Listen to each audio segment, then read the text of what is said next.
walang naaalala si Vanessa tungkol sa nakaraan niya. Makinig kang mabuti sa akin, Anselmo. Ayokong malaman niya ang tungkol sa koneksyon natin sa sindikatong droga. Maliwanag. Yes, sir. Uutusan ko yung mga tauhan natin na maging maingat at dumistansya sa anak ninyo.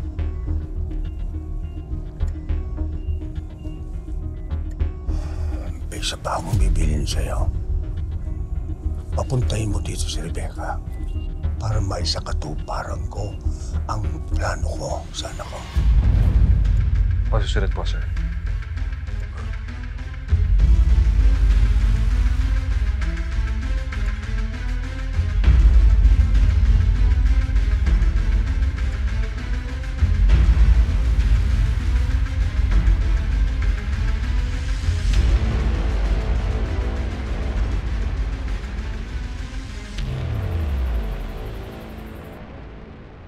Magpapanggap ako na nanay ni Vanessa.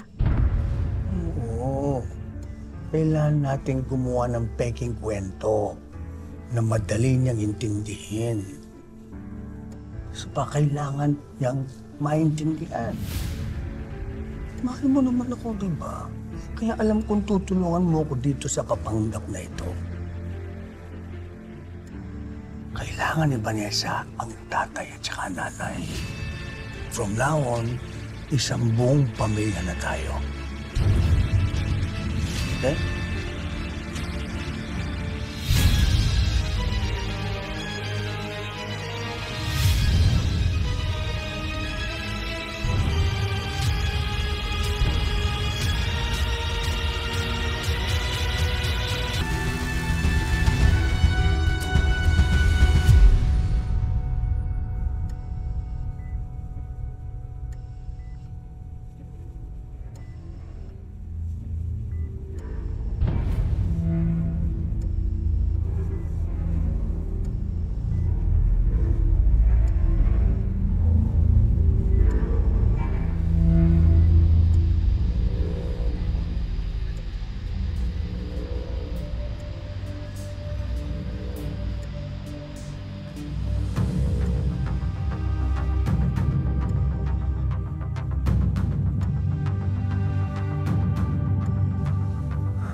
Vanessa, kami ang mga magulang mo.